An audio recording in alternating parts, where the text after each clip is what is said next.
Hello everybody, my name is Derpanic and today I'll be teaching you everything about ink optimization. Do you wonder sometimes, how do people make this much into one room?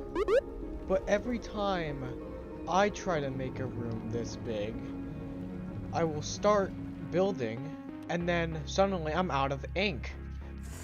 Well, here's the part where you learn something we call ink optimization.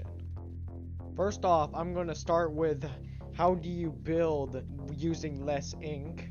And the way I'm going to help you figure out how much ink everything costs when you're building, I have made this. Feel free to screenshot, this should be helpful.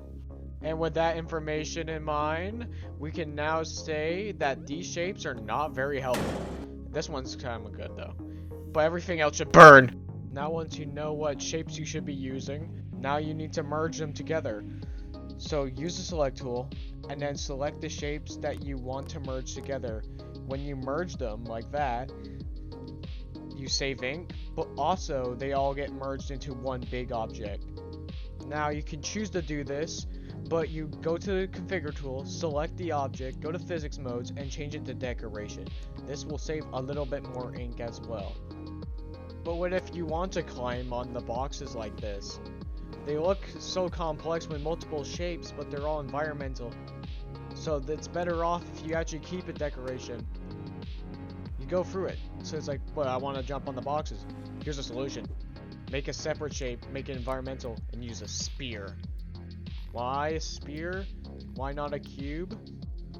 Or an invisible collision? Well, the invisible collision costs too much ink, but you think, oh, maybe a cube would work. Because, you know, it's a cube looking box and it's just not the same like collision, right? Because it's a spear. Wrong. A spear costs less ink than a cube, but it has the same exact collision of a cube, as you will see right here. By the green outline in the box, it shows where the collision is. You jump on it, it's a completely square collision. As you can see, this is a very effective way to save ink for your more complex, like, collisions.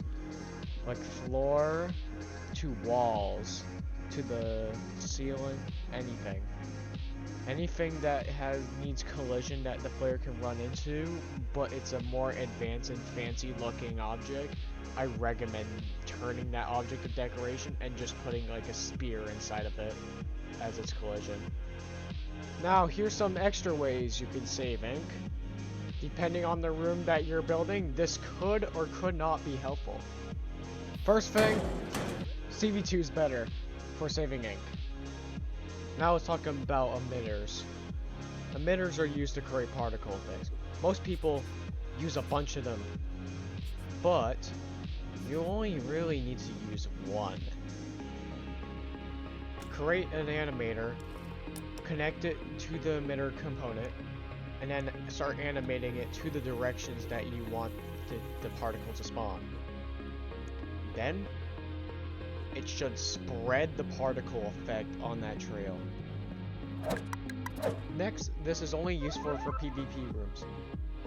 So, what's the point of spawning guns that cost ink? Spawn guns cooler by going to game rules, and then going to spawn equipment. Then you can select what equipment the players can spawn with, what weapon. Then, when they respawn, they spawn with that, and it doesn't cost any extra ink. And that's everything I got for you about ink optimization. Okay, bye!